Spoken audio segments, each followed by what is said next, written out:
যারা করেছো এবং যারা যারা হ্যাঁ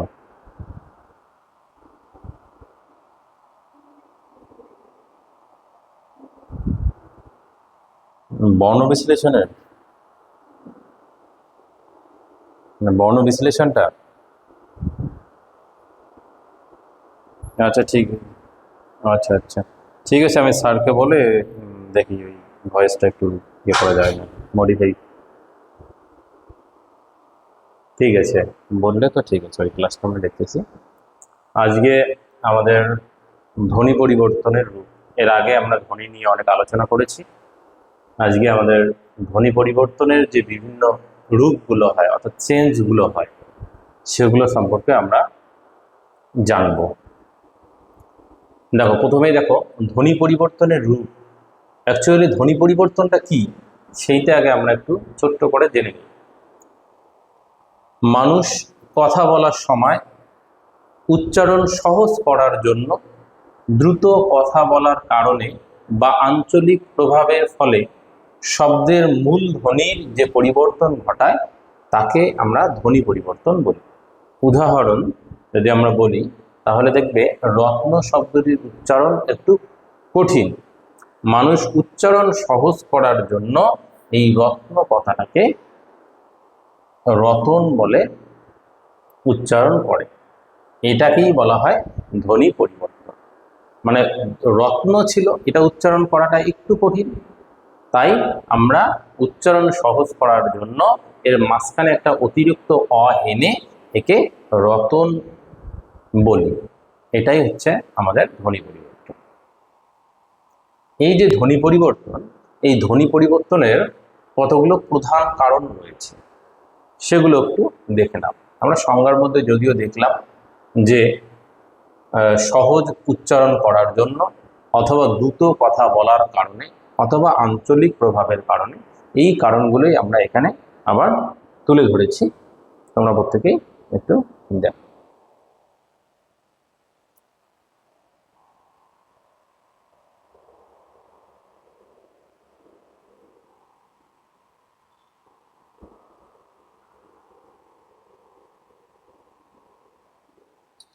দেখো, ধ্বনি পরিবর্তনের যে প্রধান কারণ, এখানে তিনটা কারণ দেওয়া আছে। আমি যে কথাগুলো বললাম সে কথাগুলোই এখানে তুলে দেওয়া আছে। 1 নম্বর হচ্ছে দ্রুত উচ্চারণের প্রবণতা, 2 হচ্ছে উচ্চারণকে সহজ করার চেষ্টা অর্থাৎ মুখ সুখের জন্য, আর 3 নম্বর হচ্ছে আঞ্চলিক বা ভৌগোলিক যে প্রভাব। বাকি যারা জয়েন করেছো প্রত্যেকেই আর একবার রিকনফার্ম করো যে কথাগুলো বা ক্লাসে যেটা চলছে সেটা শোনা যাচ্ছে। বাকিরা একটু কমেন্ট করে জানাও। আমি তো ঠিক দেখতে পাচ্ছি না যে কতজন জয়েন করেছো। একটু যারা আছো একটু রেসপন্স করো, নাহলে আমরা রুলস অ্যান্ড এক্সপ্লেনেশনে চলে যাব। আচ্ছা, কে যেন একটু কথা বললো? হ্যাঁ, আর কে আছে জয়েন? আর কেউ জয়েন আছে?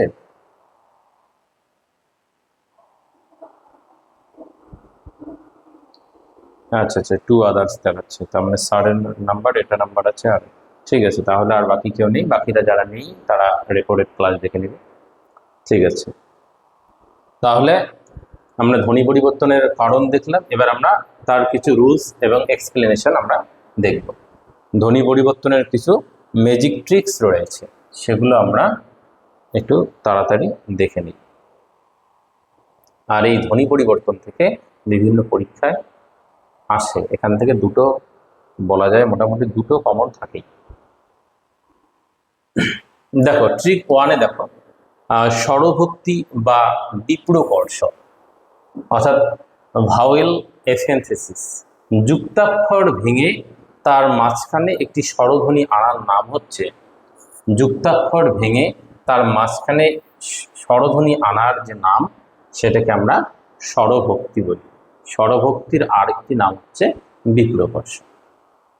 তাহলে দেখো চেনার উপায়, দেখো যুক্তাক্ষরটি ভেঙে যাবে এবং শব্দটি একটু লম্বাটে মনে হবে।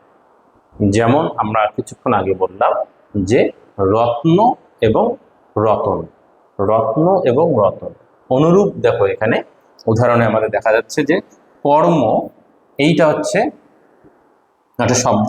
এটাকে আমরা সহজ উচ্চারণ করার জন্য এটাকে করেছি কি করম। এখানে মাঝখানে একটা আমরা অ নিয়ে এসেছি। প্রীতি, পিরিতি, গ্লাস, গেলাস। এই হচ্ছে আমাদের ত্রিকোণের স্বরভক্তি বা বিপ্রকর্ষ। তাহলে যুক্তাক্ষর ভেঙে তার মাঝখানে একটা স্বরধ্বনি আনার যে নাম, তাকে বলা হয় স্বরভক্তি বা বিপ্রকর্ষ। ট্রিক 2 এ দেখো অপিনিহিতি। আমরা অপিনিহিতি কম বেশি প্রত্যেকেই পড়েছি, এগুলো সবই প্রায় 8, 9 এই ক্লাসের বইগুলোতে পাওয়া যাবে। ওখানে আরো আছে, আমাদের যতটা জানলে হবে আমরা ঠিক ততটাই জেনে নেব। বেশি জানলে ওটা, বেশি জানাটা ভালো, কিন্তু এখানে আমাদের দরকার নেই এতটা। যারা এসএলএসটি দেবে তাদের ক্ষেত্রে একটু জানার দরকার আছে, বাকিদের ঠিক আছে। তাহলে অপিনিহিতি, অপিনিহিতি হচ্ছে শব্দের পরে যে রস্বইকার বা রস্যকার, সেটা আগে যদি উচ্চারিত হয়ে যায় তাহলে সেটাকে আমরা অপিনিহিতি বলি। শব্দের মাঝে হঠাৎ একটি রস্বই বা রস্য উ ঢুকে পড়বে। যেমন এখানে যদি আমরা দেখি আজি, এই কথাটাকে যদি আমরা ভেঙে দেখি, দেখো আজি, এই জন্য বর্ণ বিশ্লেষণের ক্লাসটার দরকার আছে। আজি দেখো আ যোগ জ যোগ রস্বই, তাই তো। আর আমরা এটাকে যদি দেখো পরের উচ্চারণটা দেখো আ যোগ রস্বই যোগ জ। তাহলে আমরা যদি দেখি দুটো ভাঙাকেই যদি দেখি, তাহলে প্রথমটাকে দেখব যে রস্বইটা ছিল হচ্ছে সবার শেষে, কিন্তু পরেরটাতে আমরা উচ্চারণ সুবিধার জন্য এখানে দেখো রস্বইটা আমরা আগেই উচ্চারণ করে ফেলেছি। এই যে রস্বই বা রস্যৌ, এই রস্বই বা রস্যৌ জাত যে শব্দ, এইটাই হচ্ছে আমাদের অপিনিহিতি। যেমন এখানে দেখিয়েছে সাধু, দেখো ধয়ের পরে উ আছে। এখানে যদি আমরা দেখি সাটা তো ঠিকই আছে, এখানে আছে ধ যোগ রস্যৌ, আর এখানে পরিবর্তন হয়েছে রস্যৌ যোগ ধ।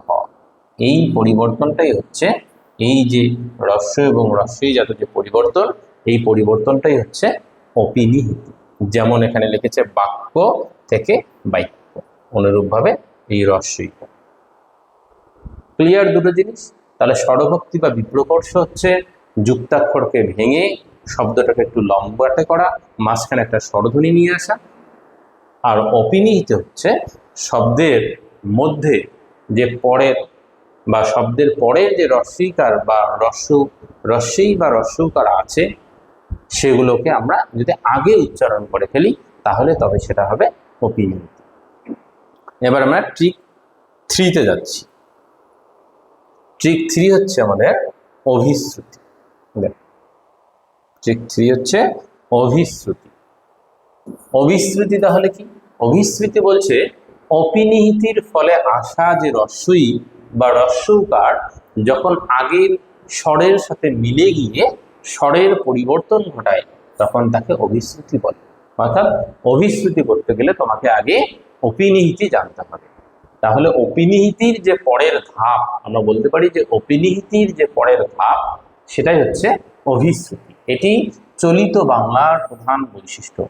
চলিত বাংলায় আমরা এই অভিশ্রুতিজাত যে শব্দগুলো আছে সেগুলো বেশি ইউজ করি।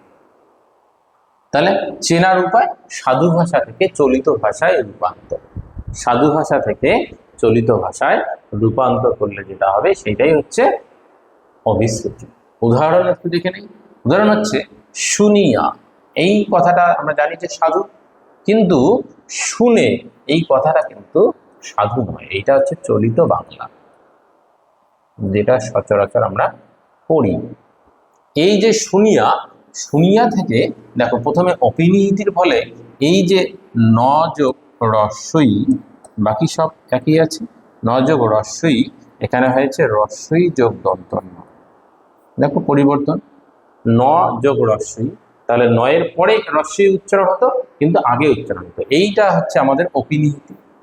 কিন্তু এখান থেকে আরো এক ধাপ এগিয়ে আমাদের দেখো শুইনা কথাটা শুনে হয়ে গেছে। এই যে পরিবর্তনটা, এই পরিবর্তনটাকে আমরা বলবো অভিশ্রুতি। তাহলে আমরা বলতে পারি যে অপিনিহিতির যে পরের ধাপ, সেটা হচ্ছে আমাদের অভিশ্রুতি। এই ছিল তিনটা। এবার পরে দেখো ট্রিক 4, সমীভবন বা অ্যাসিমিলেশন। সমীভবন কাকে বলে?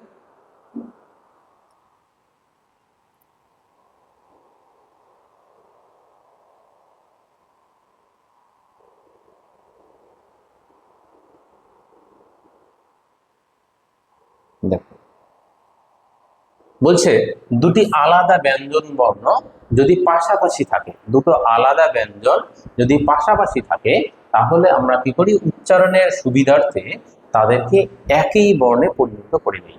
এই যে একই বর্ণে পরিণত করার প্রবণতা, এটাকেই আমরা বলবো সমীভবন বা অ্যাসিমিলেশন। তাহলে আমরা চিনব কিভাবে? চেনার উপায় কি? আলাদা যুক্তাক্ষর ভাঙবে এবং ভেঙে একই বর্ণ দুবার হয়ে যাবে। তাহলে প্রথম যেটা ছিল আমাদের স্বরভক্তি বা বিপ্রকর্ষ, সেখানে কিন্তু দুটো যুক্তাক্ষর থাকবে, তার মাঝখানে একটা স্বরধ্বনি আসবে, কিন্তু এটা কিন্তু তা নয়। এটা হচ্ছে তোমার আলাদা যুক্তাক্ষর ভাঙবে এবং ভেঙে একই বর্ণ, একটা যে কোনো বর্ণ, সেটা দুবার উচ্চারণ হবে। যেমন আমরা এখানে যদি দেখি যে পদ্ম, এটা উচ্চারণ কি? পদ্ম হওয়া উচিত ছিল, কিন্তু আমরা করি কি? পদ্ম। এইটাই হচ্ছে সমীভবন। দেখো পরে প্রথমের যে দটা, এই দটাকে আমরা ডাবল উচ্চারণ করেছি, এইটাই হচ্ছে আমাদের কি? সমীভবন। যেমন চন্দন, চন্দনটা কি হয়ে গেছে? চন্দন। তাহলে এই উদাহরণগুলো দিতে পারে, দিয়ে অপশন দিল যে চন্দন থেকে চন্দন, এটি কোন ধরনের ধ্বনি পরিবর্তনের রূপ? অপশন দিল সমীভবন, অপিনিহিতি, অভিশ্রুতি, এরকম ভাবে অপশন দেবে। তোমার তখন সঠিক অপশনটি বেছে নিতে হবে, এটি সমীভবন। ক্লিয়ার? তাহলে আমরা চারটা জিনিস জানলাম এখানে। প্রথম কি ছিল? স্বরভক্তি বা বিপ্রকর্ষ। তাহলে প্রথমে ছিল আমাদের স্বরভক্তি বা বিপ্রকর্ষ, 2 নম্বরে ছিল আমাদের অপিনিহিতি, এবং 3 নম্বরে আমরা দেখলাম অভিশ্রুতি, এবং 4 নম্বরে হচ্ছে সমীভবন। এবার আমরা ধ্বনি পরিবর্তনের কিছু উদাহরণ দেখব। দেখো এগুলো প্রায় প্রতিটাই বিগত বছরের কোনো না কোনো পরীক্ষায় এসেছে, সেগুলো আমরা 4টি ক্যাটাগরিতে ভাগ করেছি, সেগুলো এখানে আমরা তুলে ধরেছি। দেখো প্রত্যেকেই।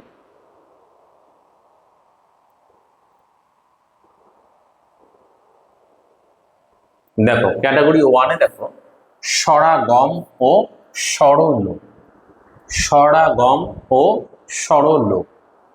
দেখো স্বরাগম এই কথাটাকে যদি আমরা ভাঙি, তাহলে আমরা বুঝতে পারবো যে স্বর যোগ আগম, স্বর যোগ আগম, তার মানে কোনো একটা স্বরের আগম, আগম মানে আগমন ঘটেছে।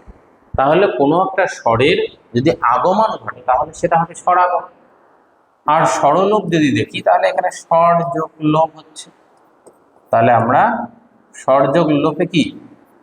তাহলে কোনো একটা স্বরের লোপ, এটা হচ্ছে আমাদের সহজ কনসেপ্ট। তাহলে স্বরাগম হচ্ছে স্বর যোগ আগম, এবং স্বরলোপ হচ্ছে স্বর যোগ লোপ। এইটা থেকে আমরা করব। এবার দেখো এই যে স্বরাগম বা স্বরলোপ, এগুলোর আবার প্রতিটারই 3টা করে ভাগ আছে। কিরকম 3টা ভাগ? যদি সেটা শব্দের শুরুতেই যদি আসে, তাহলে সেটা হবে স্বরাগম। আর যদি শব্দের শুরু থেকে যদি লোপ পেয়ে যায়, তাহলে সেটা হবে স্বরলোপ। তাহলে লোপ পেলে লোপ, স্বরলোপ, আর যদি আসে তাহলে সেটা আগম। ঠিক আছে? তাহলে শব্দের শুরুতে হলে আদি স্বরাগম, যদি মাঝে বা শেষে যদি স্বরধ্বনি আসে, তাহলে সেটাকে আমরা কি বলবো? সেটাকে আমরা বলবো মধ্য স্বরাগম। আর যদি শেষে আসে, শেষে আসে বা শেষে যদি লোপ পায়, তাহলে সেটাকে আমরা বলবো অন্ত স্বরাগম। ক্লিয়ার? তাহলে স্বরাগম এবং স্বরলোপের 3টা ভাগ, একটা আদি, একটা মধ্য, আর একটা হচ্ছে আমাদের অন্ত। আদি, মধ্য এবং অন্ত। ক্লিয়ার? আদি, মধ্য এবং অন্ত। আদি মানে শুরুতে, মধ্য মানে মাঝে, এবং অন্ত মানে শেষে। তাহলে আমরা প্রথম দেখো মূল শব্দ। মূল শব্দ কি আমাদের? স্কুল। স্কুল এই পরিবর্তিত শব্দ দেখো স্কুল, এই স্কুল এবং স্কুল এর পরিবর্তনে দেখো, যদি আমরা দেখি এটাতে যদি লক্ষ্য করি তাহলে দেখবো, দেখো স্কুল এবং স্কুল, দেখো এখানে একটা অতিরিক্ত রস্বই এসেছে, তাই না? এখানে রস্বইটা এসেছে অতিরিক্ত, তাহলে এসেছে, তাহলে আমাদের এটা পড়লো কি স্বরাগম। প্রথমেই এসেছে, দেখো একদম প্রথমেই একটা শব্দ, মূল শব্দ ছিল এটা, এটার প্রথমেই এখানে এসেছে, তাহলে আমাদের কি হবে, এটা আদি স্বরাগম। ক্লিয়ার ব্যাপারটা? দেখো অনুরূপভাবে পরেরটা যদি আমরা দেখি, স্টেশন থেকে স্টেশন, দেখো স্টেশন থেকে স্টেশন, এইটা যদি আমরা দেখি তাহলে এটাও অনুরূপভাবে প্রথমেই এসেছে, রস্বইটা কি প্রথমেই এসেছে, সেটা হচ্ছে আমাদের আদি স্বরাগম। এইভাবে পরেরটা দেখো, সরেয়া এসেছে, তাহলে এটাও আদি স্বরাগম। এবার দেখো, এবার পরেরটা দেখো, এবার দেখো রত্ন থেকে রতন হয়েছে, রত্ন থেকে কি হয়েছে, রতন, রত্ন থেকে রতন হয়েছে, এইটা কিন্তু এখানে অতিরিক্ত একটা, এই যে মাঝখানে রত্ন যদি ভাঙি, র যোগ ত যোগ ন যোগ বা অ যদি বর্ণ বিশ্লেষণ করো, আমরা সেদিকে যাচ্ছি না, আর এখানে যদি দেখো র যোগ, আচ্ছা করি,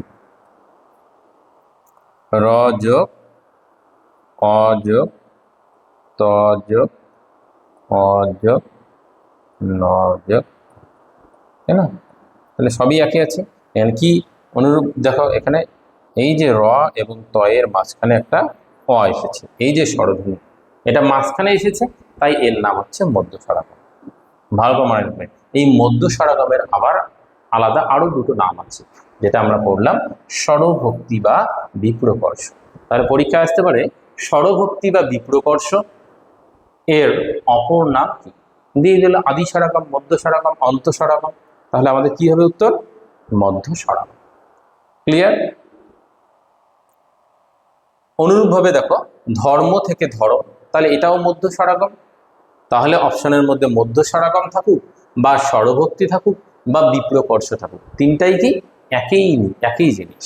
স্নান, দেখো স্নান থেকে সিনান, স্নান থেকে সিনান, এটাও মাঝখানে হয়েছে, দন্তস্বয়ের পরে এখানে আমাদের আছে দন্তস্বয়ের পরে দন্তন্য, তাই না? কিন্তু এখানে আমাদের হয়েছে কি, দন্তস্বয়ের পরে একটা রস্বই, তারপরে হচ্ছে আমাদের দন্তন্য, তাহলে মাঝখানে এসেছে রস্বই, তাহলে এটাও হচ্ছে আমাদের মধ্য স্বরাগম।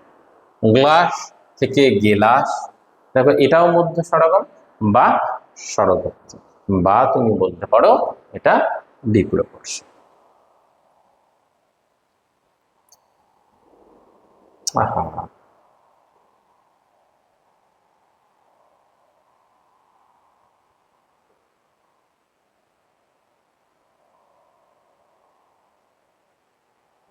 স্নান গ্লাস করে দিতে হয়েছে। দেখো দিশ, দিশ থেকে দেখো দিশা হয়েছে, যদি আমরা এই শব্দটাকে যদি আমরা ভাঙি তাহলে দেখব দ যোগ রস্বই যোগ তালবস্য, তাই না? আর এটাকে যদি আমরা ভাঙি তাহলে দ যোগ রস্বই যোগ তালবস্য যোগ আ, তাই না? দেখো এই আটা যদি আমরা দেখি তাহলে দেখো এই আটা শেষে এসেছে, তাই এটি কি হবে, অন্ত স্বরাগম। তাহলে প্রথম অর্থাৎ আদি এবং মধ্য দেখলাম, এটা শেষে এসেছে, তাই অন্ত স্বরাগম। বেঞ্চ থেকে বেঞ্চি, তাহলে এখানে কি শেষে এসেছে রস্বই, তাহলে এটা হচ্ছে অন্ত স্বরাগম। অনুরূপভাবে যদি দেখি আমরা সত্য সত্যি, রস্বই অন্ত স্বরাগম। উদ্ধার উধার, দেখো উদ্ধার থেকে উধার, দেখো এগুলো উপরের গুলো যদি আমরা দেখি তাহলে এগুলো হচ্ছে স্বরাগম, আদি গেল, মধ্য গেল এবং অন্ত গেল। এবার হচ্ছে আমাদের সরল রূপ। সরল রূপ দেখো এখানে ছিল হচ্ছে উদ্ধার, উ যোগ দ যোগ ধ যোগ আ যোগ র, আর এখানে দেখো এখানে হয়ে গেছে কি উধার, এইটা হচ্ছে আদি সরল, এইটা আদি সরল, উদ্ধার থেকে উদ্ধার হয়েছে, এইটা হয়তো কোথাও প্রিন্টিং মিস্টেক আছে, এটা আমরা স্কিপ করতেছি। দেখো অলাবু থেকে লাউ, এটা দেখো এটাকে গোল করে দিলাম, অলাবু থেকে লাউ, দেখো অলাবু থেকে লাউ, এই কথাটা যদি আমরা দেখি তাহলে অলাবু থেকে লাউ। দেখো আমাদের প্রথমে কি অটা ছিল, এই অটা ছিল, এখানে অটা নেই, এইটাই হচ্ছে আমাদের সরল লোপ। প্রথমে হয়েছে, হ্যাঁ হ্যাঁ বলো বলো।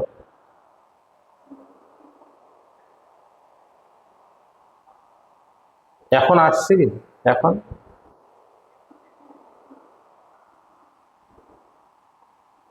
না, ঠিক আছে। আচ্ছা, যখন দেখা যাবে না সঙ্গে সঙ্গে বললে আমি ঠিক করার চেষ্টা করবো, না হলে তো বুঝতে বুঝতে পারি না। আচ্ছা ঠিক আছে, দেখো এখানে অলাবু থেকে লাউ, এটা যদিও এখানে অলাউ ছিল তারপরে লাউ ছিল, এগুলো তো আলাদা রূপে গেল।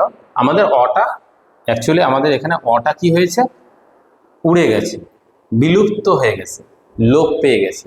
প্রথমেই লোপ পেয়েছে তাই আদি স্বরলোপ হয়েছে, প্রথমেই লোপ পেয়ে গেছে তাই আদি স্বরলোপ। এবার দেখো পরেরটা, দেখো জানালা, জানালা থেকে জানলা। দেখো এখানে যে এই যে আকারটা, এই আকারটা কিন্তু এখানে আর নেই, তাহলে এটা মাঝখান থেকে নেই, মাঝখান থেকে আকারটা বাদ বাদ গিয়েছে, তাই এটা হয়েছে মধ্য স্বরলোপ। তাহলে প্রথম থেকে যদি বাদ দেয় তাহলে হচ্ছে আদি স্বরলোপ, যদি মাঝখান থেকে বাদ যায় তাহলে সেটা মধ্য স্বরলোপ হবে। দেখো যেমন গামছা আর গামছা, গামছা মানে এটা হচ্ছে হসন্তটা দেয়নি, তার মানে এখানে একটা অ নেই, এখানে একটা অ আছে আর এখানে একটা অ নেই, এই অটা নেই। দেখো এখানে হসন্ত দেখলে আমরা বুঝতে পারছি যে এই যে অ আছে আর অ নেই, এইটা হচ্ছে আমাদের মধ্য স্বরলোপ, মাঝখান থেকে নেই তাই মধ্য স্বরলোপ। অনুরূপভাবে সুবর্ণ থেকে স্বর্ণ, সুবর্ণ থেকে স্বর্ণ, আশা থেকে আশ। দেখো এগুলো সবগুলো সরল, কিন্তু আশাতে দেখো কি হয়েছে, আশা থেকে আসে যদি আমরা দেখি তাহলে দেখো শেষে যে আটা ছিল সেই আটা এখানে বাদ গিয়েছে, এখানকার এই আকারটা এখানে আর নেই, তাই এটি হয়েছে অন্ত সরল। তাহলে স্বরাগম এবং স্বরলোপের যে ব্যাপারটা এটা প্রত্যেকে বুঝলে, একটাতে বাইরে থেকে আসতেছে আর একটা এখানকার মূল শব্দের থেকে লোপ পেয়ে যাচ্ছে। এবার আমরা পরে যাই,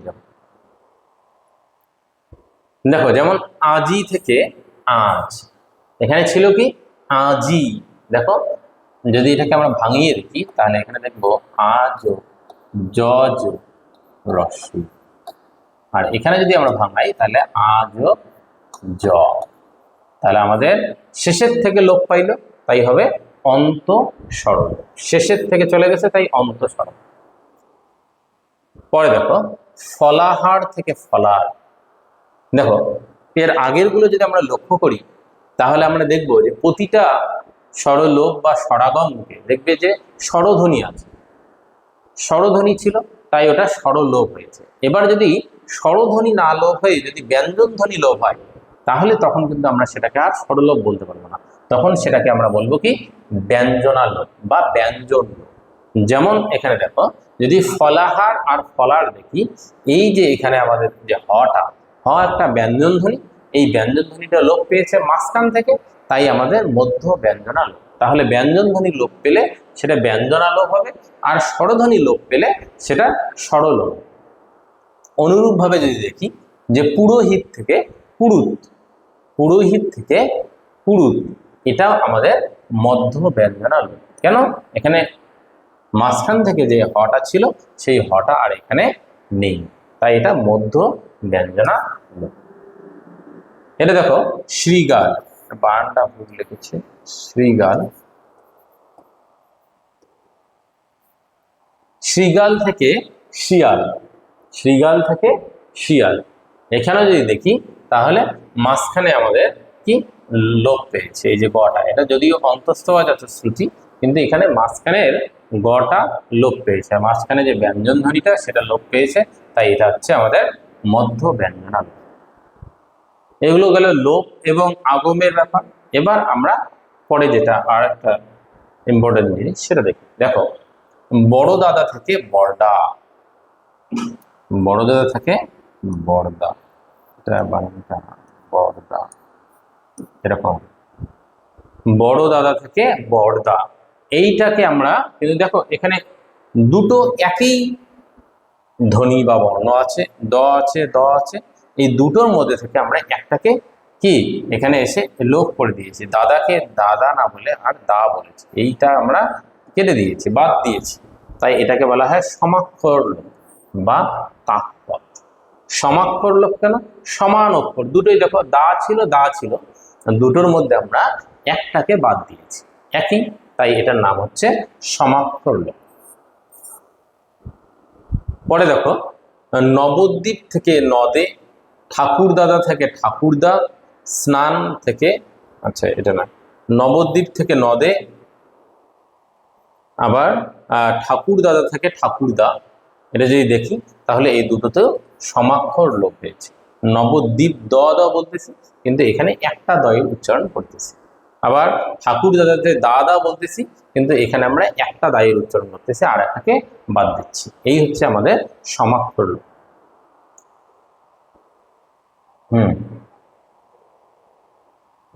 মানে এখানে নবদ্বীপ যদি আমরা কথাটা বলি, নবদ্বীপ উচ্চারণে দেখো, একটু ধ্বনিতে দেখো, নবদ্বীপ উচ্চারণে যাও, মানে অক্ষরে না গিয়ে নবদ্বীপ যদি দেখি আমরা, দেখো এখানে দুটো দ ছিল, এগুলো যদি এগুলোর মধ্যে আরো পরিবর্তন হয়েছে কিন্তু আমাদের সেটা মূল বিষয় নয়। এখানে দেখো দুটো দ উচ্চারণ করতেছি, নবদ্বীপ কথাটার মধ্যে কটা দ উচ্চারণ করতেছি আমরা, দুটো দ, কিন্তু আমরা এই যে নদে কথাটার মধ্যে কিন্তু দুটো দ আমাদের নেই, একটা দ উচ্চারণ করতেছি।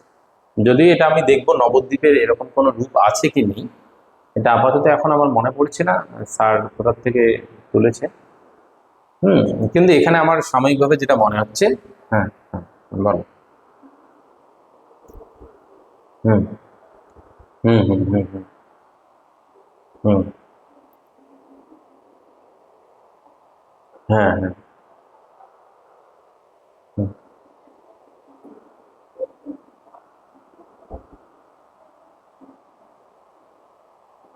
হ্যাঁ ওইটা আর একটা পরিবর্তন, ওই পরিবর্তনটা আমরা এখানে ধরছি না। দেখো উপরে যদি দেখো তোমরা, উপরে কিন্তু অনেক ধরনের পরিবর্তন হয়েছে, তুমি হয়তো ভালো করে লক্ষ্য করিনি। যেমন আমরা শ্রীগাল যদি দেখি, এই কথাটাকে যদি দেখি, হুম হুম হুম, হ্যাঁ হচ্ছে না কিন্তু এটা এটা রূপ আছে, হ্যাঁ এটা, হুম, হ্যাঁ এইটা মানে সবগুলো যে মানে সহজ নিয়মের যে প্রয়োগ হবে এরকম না, এইটা হচ্ছে ওখানে আরো কিছু পরিবর্তন হয়েছে, একটা শব্দের মধ্যে যে শুধু একটা পরিবর্তন হয়েছে তা কিন্তু নয়। আমরা এটা বলতে পারি না যে এটা শুধুমাত্র মধ্য ব্যঞ্জন লোপ, এটা আরো কিছু লোপ আছে, সেগুলোর দিকে আমরা যাচ্ছি। এখানে দেখো এখানে তো রি ছিল, রিটা এখানে নাই হয়ে গেছে, সেইটা তো আলাদা বিষয়, সেইটা তখন অপশনে থাকবেই না, তখন অপশন আমাদের অন্যভাবে থাকবে। কিন্তু এটা ব্যঞ্জন লোপ যদি আমরা দেখি, তাহলে ব্যঞ্জন লোপে আমাদের এখানে গটা নেই, আমাদের সেটা ধরতে হবে। আরো আসবে কিছু, এমন আরো অনেক শব্দ আসবে যেখানে একই সঙ্গে দুটো তিনটা মানে উত্তর হতে পারে।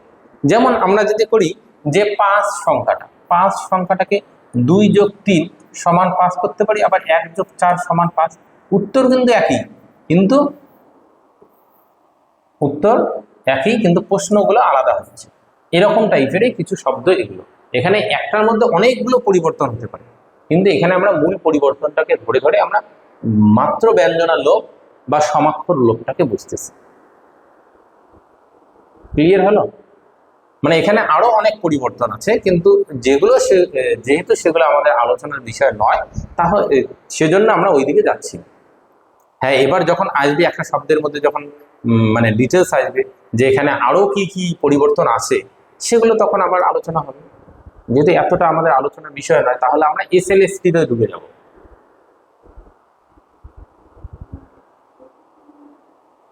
হ্যাঁ হ্যাঁ হ্যাঁ, এগুলো শব্দকে তুমি ব্যতিক্রমের মধ্যে ধরে রাখতে পারো, এই শব্দগুলোই আবার তুলনামূলক দেখা গেছে বেশিরভাগ পরীক্ষা এই শব্দগুলোই দিয়েছে। তখন এখানে আমরা অনেক সময় কি করেছি যে সাধারণ সেন্সে ভাবাবাদ দিয়ে আমরা একটু অতিরিক্ত বুদ্ধি লাগিয়েছি এবং ভুল করেছি, এরকম আসবে কিছু, আমরা দেখাবো পরবর্তীতে অনেক ভুল কিভাবে করে, সেগুলো এখানে তুলে দেওয়া আছে। আচ্ছা, একটু আমরা কন্টিনিউ করতেছি। দেখো, স্নান থেকে নাইতে, স্নান থেকে নাইতে এইটাকে বলা হয় ব্যঞ্জন চ্যুতি, অর্থাৎ ব্যঞ্জন বাদ গিয়েছে এখানে। এখানে দন্ত স ন, দেখো এখানে এখানকার সঙ্গে দেখো এখানে তো আরো মিলতেছে না, অনেক কিছু মিলতেছে না, অনেক ধরনের পরিবর্তন আছে স্নান থেকে নাইতে, কিন্তু তারপরেও কিন্তু আমরা সেগুলোকে বাদ দিয়ে শুধু একটা মাত্র পরিবর্তনকে দেখেছি। একটা পরিবর্তন, এখানে ব্যঞ্জনটা নাই হয়ে গেছে, ব্যঞ্জন চ্যুতি। বা এটাকে ওরা আরো বলেছে যে এটাকেও সমাক্ষর লোপ এক হিসেবে বলা যায়। এই ব্যঞ্জন চ্যুতির আর একটা নাম হচ্ছে সমাক্ষর লোপ। এই সমাক্ষর লোপ, এখানে দেখো এখানে দুটো ন ছিল, সাধারণ হিসাবে হচ্ছে এখানে দুটো ন, এখানে একটা ন উচ্চারণ করেছে, বাস আমরা এইটুকু দেখব। দুটো ন ছিল, একটা ন হয়েছে। আর পরেরটা তো বৌদিদি থেকে বৌদি, এটা তো সোজা জিনিস, বৌদিদি থেকে বৌদি, বড় দিদি থেকে বড়দি, এগুলো সব সহজ ব্যাপার। এই কঠিনগুলো আমাদের দেখতে হবে। তাহলে স্নান কথাটা, স্নান কোথায় স্নান আর কোথায় নাইতে, এখানে অনেক ধরনের পরিবর্তন হয়ে এই শব্দটা এসেছে, কিন্তু আমাদের যেহেতু এটা আলোচ্য বিষয় নয়, তাই আমরা দেখব এখানে দুটো ন ছিল, স্নানে একটা ন ছিল, এই দন্ত শয়ে ন ছিল, আর একটা সিঙ্গেল ন ছিল, দুটো নয়ের মধ্যে একটা ন হয়েছে, তাই সমাক্ষর লোপ আমরা বলতে পারি। ক্লিয়ার?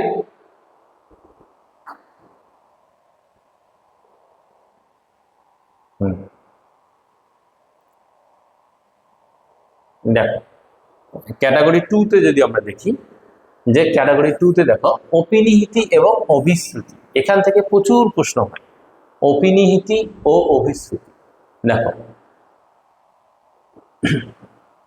মূল শব্দ যদি দেখি, তাহলে মূল শব্দ হচ্ছে আমাদের পড়িয়া, পড়িয়া, মূল শব্দ হচ্ছে পড়িয়া, এইটা হবে পড়িয়া।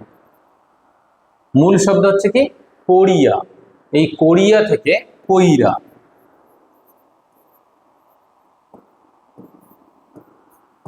কোরিয়া থেকে কইরা, এবং এই কইরা দেখো কোরিয়া থেকে কইরা, এটা যদি দেখি তাহলে এটার মধ্যে সব বর্ণগুলো সেম আছে, শুধু এখানে আমরা রয়ের পরে রস্যই উচ্চারণ করেছি ও রি, আর এখানে রস্যইর পরে র উচ্চারণ করেছি, পার্থক্য হচ্ছে আমাদের এটা।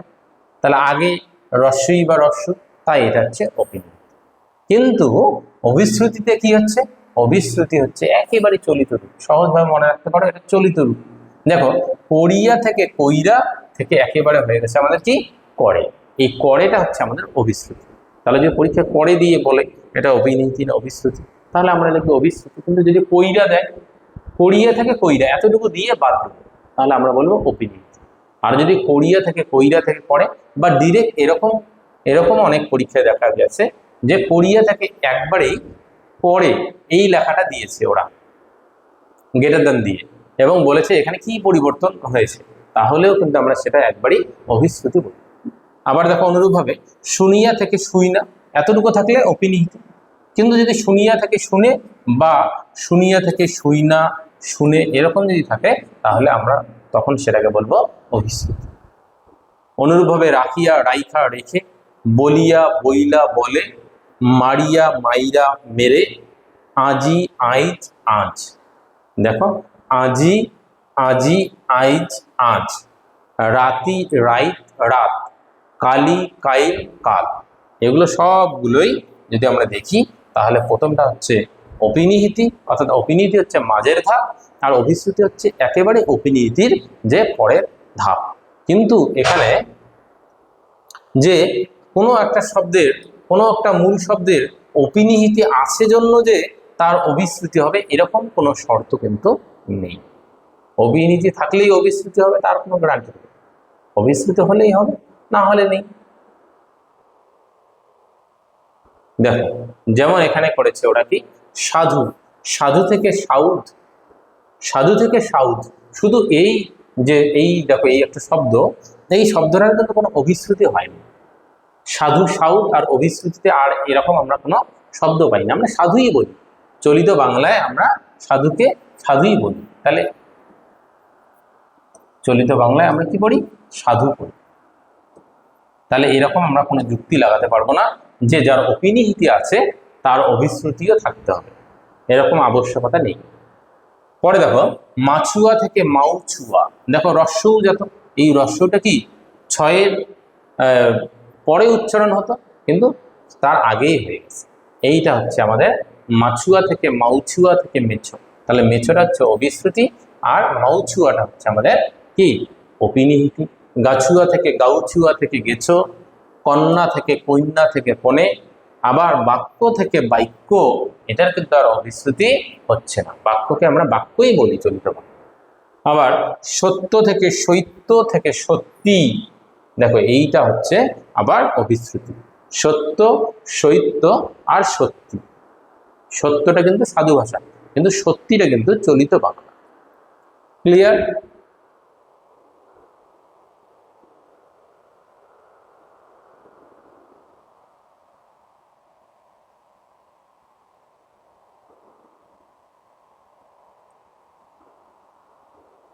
পরে দেখো ধুরিয়া, ধুরিয়া তো এটা হবে, এটা হবে ধরিয়া,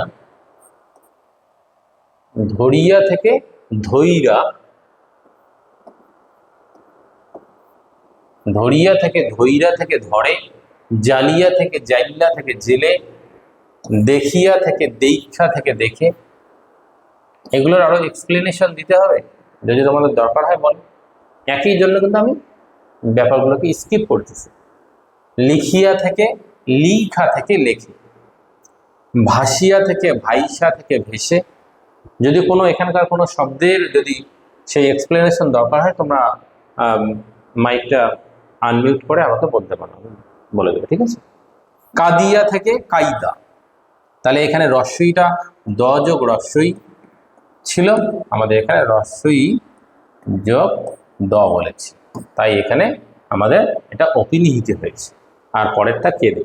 হাটুয়া থেকে হাউটুয়া থেকে হেটো, আড়িয়া থেকে আইরা থেকে এরে, বলিয়া থেকে বইলা থেকে বলে, খেলিয়া থেকে খেইলা থেকে খেলে। হ্যাঁ হ্যাঁ হ্যাঁ, হুম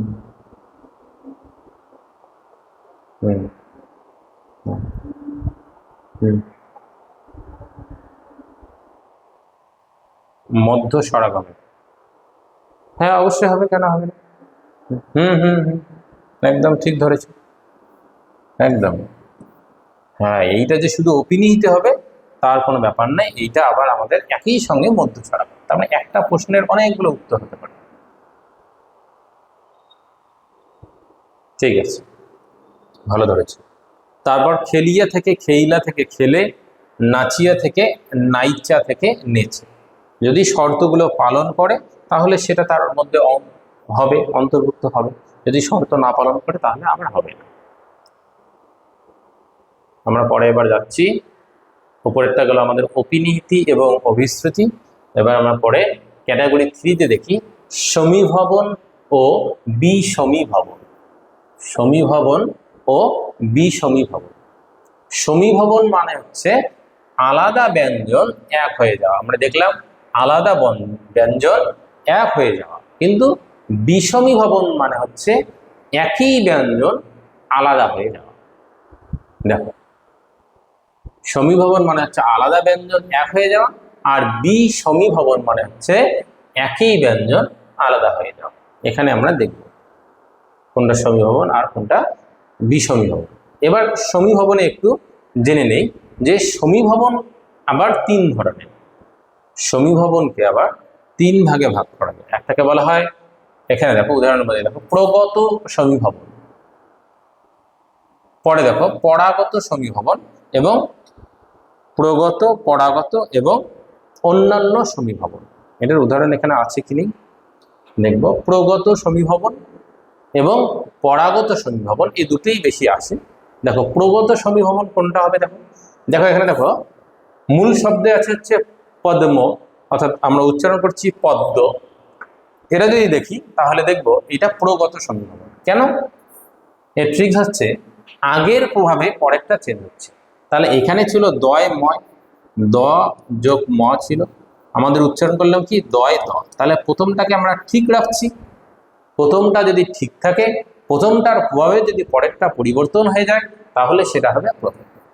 যদি এর উল্টো হয়, অর্থাৎ পরেরটার প্রভাবে প্রথমটা পরিবর্তন হয়ে গেল, তখন সেটা কিন্তু আর প্রগত হবে না, তখন সেটা হবে আমাদের পরাগত সমীভবন। ক্লিয়ার?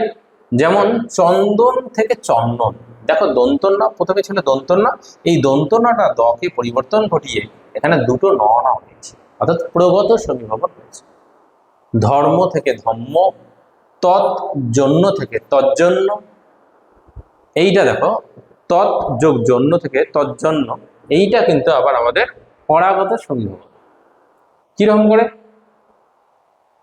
তার কারণ এখানে যে আমাদের জ ছিল, জটা আমরা তজ্জন্য, যে এখানে কথার আগে ভাঙিয়ে দিয়েছে, দেখো তজ্জন্য একটা ত ছিল, এই তটা কিন্তু এই জয়ের প্রভাবে, জটা ঠিক আছে, জয়ের প্রভাবে এখানে এই খণ্ডের তটা অর্থাৎ তটা দুটো জয়ে পরিবর্তন হয়েছে, অর্থাৎ পরের প্রভাবে প্রথমটা যদি পরিবর্তন হয়ে যায় তাহলে সেটা আমাদের কিন্তু পরাগত সমীভবন হবে।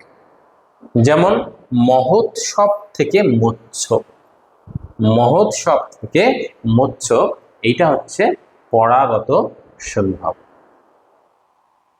অনুরূপভাবে দেখো উৎসব থেকে উৎসব, উৎসব থেকে উৎসব, আবার বিদ্যা থেকে বিদ্যে, এগুলো সব পরাগত সমীভবন। উৎসব ত ছিল স ছিল, এগুলো উৎসব, মানে দুটো চয় ছ এখানে দেখা যাচ্ছে, কিন্তু অ্যাকচুয়ালি আমরা তো চ ছ ওভাবে আলাদা করে উচ্চারণ, দন্তস্ব তালবর্ষ এগুলোর উচ্চারণ আমাদের এখন মিলে গেছে, অনেকটা ছয়ের মতনই হয়ে যাচ্ছে, তাই এখানে আর আলাদা করে দেয়নি। উৎসব থেকে উৎসব পরাগত সমীভবন, বিদ্যা থেকে বিদ্যে পরাগত সমীভবন, সত্য থেকে সত্যি, এটা হচ্ছে আমাদের পরাগত সমীভবন।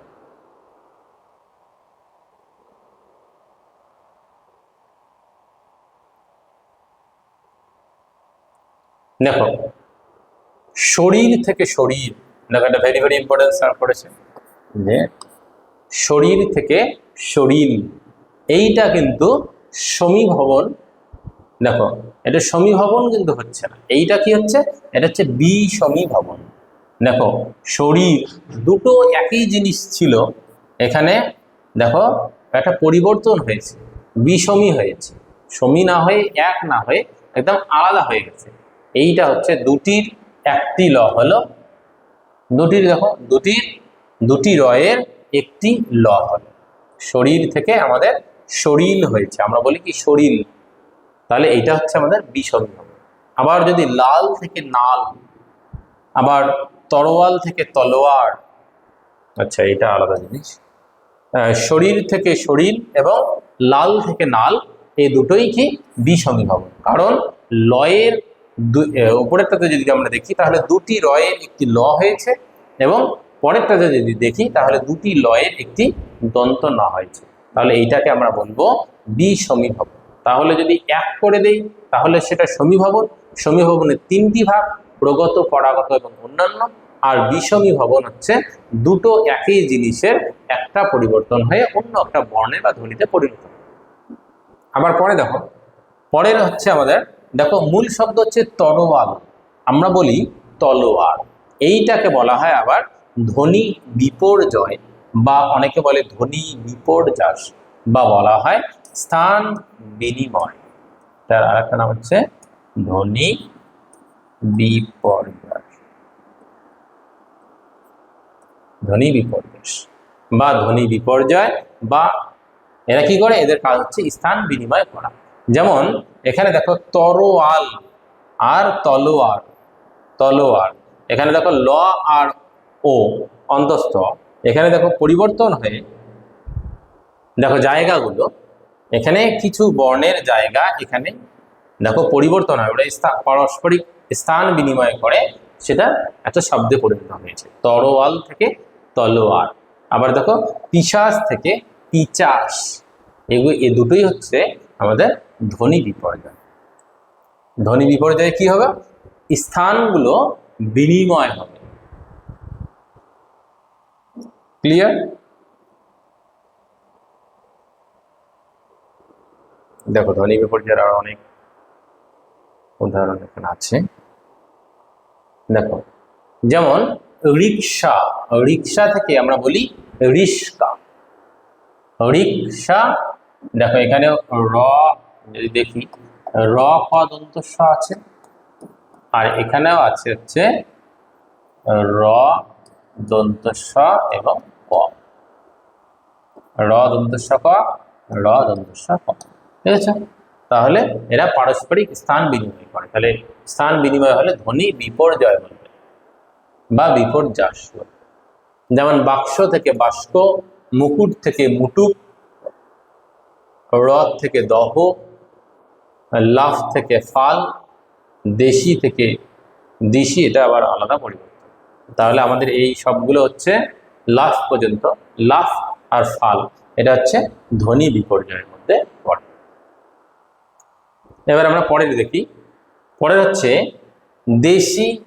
দেখো দেশি যদি আমরা দেখি, দেশি থেকে দিশি, এইটাতে যদি দেখি তাহলে দেখো এখানে বাইরে থেকে কিন্তু কোনো স্বর আসেনি, কিন্তু স্বরের যে রূপের পরিবর্তন হয়েছে, স্বরের রূপের পরিবর্তন হয়েছে। এখানে যদি আমরা দেখি দেশি থেকে দিশি, দেশিতে যদি দেখি তাহলে দ যোগ এ যোগ তালবস্য যোগ রস্বই, কিন্তু যদি দিশিতে দেখি পাশাপাশি দেখি তাহলে ধরতে পারবো দ যোগ রস্বই যোগ তালবস্য যোগ রস্বই। তাহলে এখানে দেখো এ আর ই, এটা কি হয়েছে, ই হয়েছে। দেখো এইটাই হচ্ছে আমাদের স্বর সংগতি, স্বর সংগতি। তাহলে দেশি থেকে দিশি এইটাকে আমরা বলবো স্বর সংগতি, এটা স্বরের পরিবর্তন হয়েছে তাই স্বর সংগতি। এর আগে আমরা পড়লাম কি ব্যঞ্জন ধ্বনির এরকম পরিবর্তনকে আমরা ব্যঞ্জন সংগতি, বা এর আর একটা নাম এখানে কি দেওয়া ছিল, কি নাম দেওয়া ছিল এখানে, স্বর সংগতি।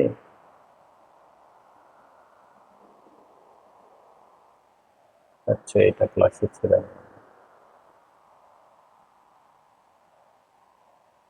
আচ্ছা আমরা পেলে ওখানে উদাহরণে পাবো, ওখানে জানাবো।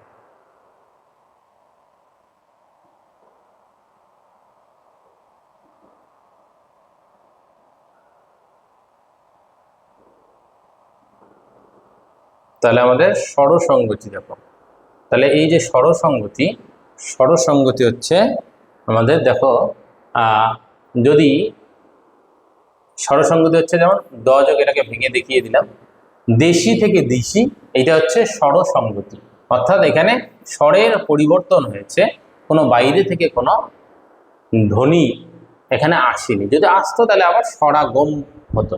তাহলে স্বরাগম এবং স্বরসঙ্গতি দুটো আলাদা জিনিস, মানে একই সঙ্গে মিল করে একটা করা, আর একটা হচ্ছে বাইরে থেকে কোনো একটা ধ্বনিকে নিয়ে আসে, সেটা হচ্ছে স্বরাগম।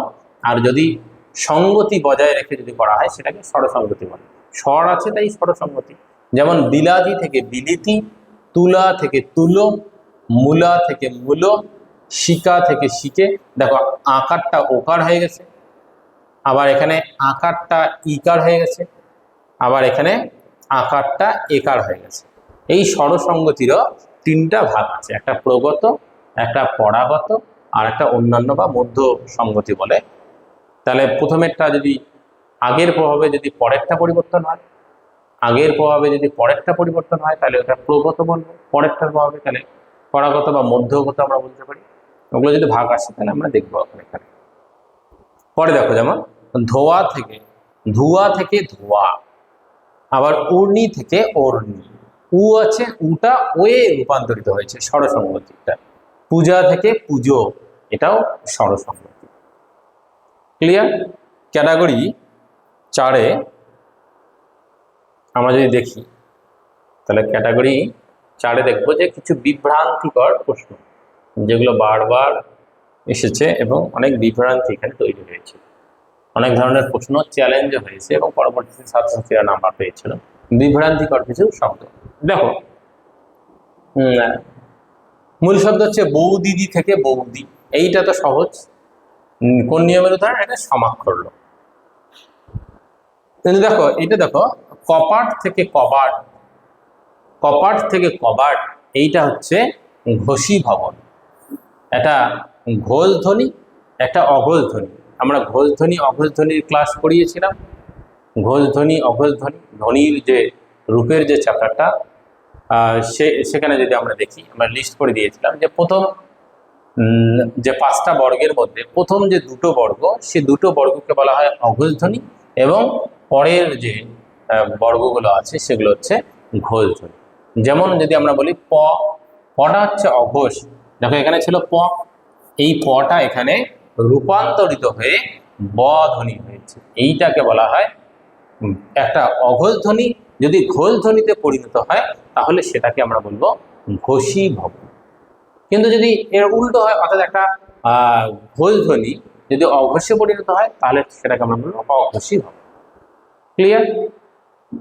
এটা আবার ঘোষী ভবন অঘোষী ভবনে আসলাম, একটু আলাদা নিয়ম। দেখো যেমন শাক থেকে শাগ, বা কাক থেকে যদি আমরা বলি কাক, কাক থেকে কাক, তাহলে প্রথমটা কি? প্রথম এখানে আছে ক, এটা গ আছে, কটা কি হয়েছে আমাদের? কটা কিন্তু পরিবর্তন হয়েছে। তাহলে কটা ছিল আমাদের অঘোষ ধ্বনি, সেইটা আমাদের হয়ে গেছে কি ঘোষ ধ্বনিতে রূপান্তরিত, তাই এটার নাম হচ্ছে ঘোষী ভবন।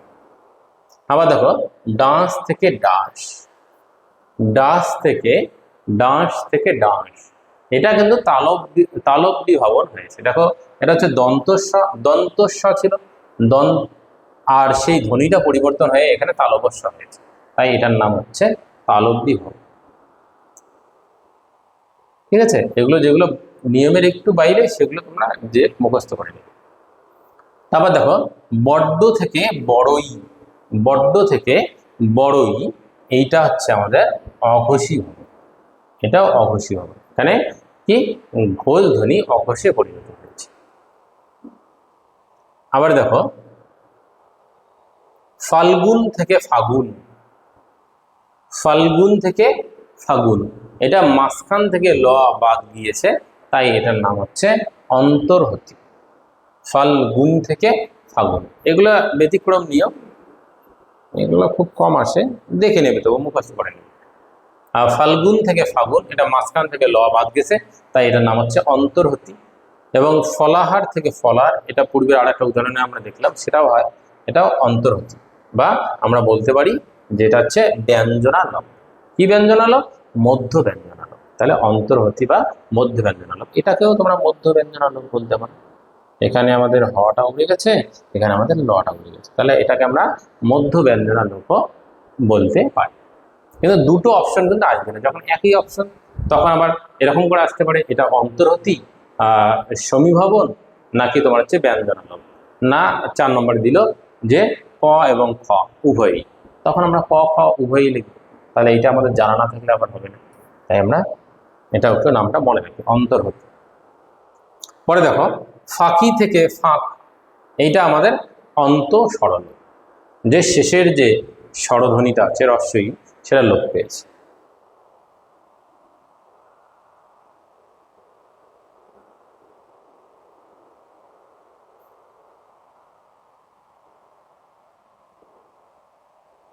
দেখো অনুরূপভাবে নয়ন থেকে নেন, এটা কিভাবে হয়েছে? এটা অভিশ্রুতি, নয়ন থেকে নেন, নয়ন থেকে নেন হয়েছে, তাই এটা অভিশ্রুতি হচ্ছে। অপিনিহিতির এটা পরের ভাব, কিন্তু এইটা স্টার মার্ক দিয়ে রাখো, নয়ন থেকে নেন, এটা অভিশ্রুতি। হিসাব থেকে হিসেব, তাহলে এইটাতে পরিবর্তন হয়নি, মানে কোনো বাইরে থেকে কোনো স্বরধ্বনি লোপ বা আসেনি, কিন্তু এখানে রূপের পরিবর্তন হয়েছে, আটা হয়ে গেছে আমাদের একার, এটাকে বলা হয় স্বরসংগতি। ভিকারি থেকে ভিখিরি, স্বরসংগতি। কিন্তু উদ্ধার থেকে উদ্ধার, এইটা হচ্ছে আদি স্বরলোপ, এইটা এর আগে আমরা স্কিপ করেছিলাম। দেখো এখানে আরো অনেকগুলো পরিবর্তন হয়েছে, সেইগুলোর দিকে আমরা দেখো, এখানে তো আমরা বলতে পারি যে না, এটা আদি স্বরলোপ কিভাবে হচ্ছে, উদ্ধার, এটাকে আমরা বরং বলতে পারি, দটা এখানে লোপ পেয়েছে, তাই এটা আমরা বলতে পারি মধ্য ব্যঞ্জনা লোপ, এটা আমরা মধ্য ব্যঞ্জনা লোপ বলতে পারি। আদি স্বরলোপ যে কেন বলেছে, এটা হয়তো এখানে উদাহরণটা ভুল করে এখানে টুকে দিয়েছে। হ্যাঁ, এখানে স্বর তো নেই, স্বর তো কোনো লোপ পায়নি, উ আছে, আছে আছে সবই তো আছে। এইটা আদি সরল হবে না, এটা হবে মধ্য ব্যঞ্জনালো, উদ্ধার থেকে উধার। ক্লিয়ার?